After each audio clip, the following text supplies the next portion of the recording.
How to make a PowerPoint presentation run in loops. Hello guys, welcome back to another tutorial video. Now before we start, if you're new to our channel, head down below and hit the subscribe button so you don't miss out on our future videos. Also press the bell icon so you get notified when we release our new videos. Now let's get started.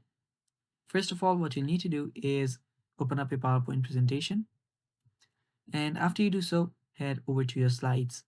Now these are the slides I will be using. So what we'll do here is whenever we start a slideshow, whenever we go to the third slide and after we tap on next, it should go to the first one. Now to do that, simply head over to the slideshow tab here.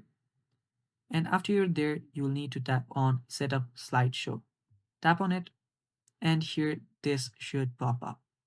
Now under show options, you should see an option that says loop continuously until escape. Now this means that it will continuously loop until you press this escape button. Tap on OK and now start your slideshow. After you do so, you will notice that whenever the third slide opens up, it'll go back to the first one.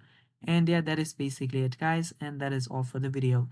Thanks for watching, stay tuned for more, and bye bye.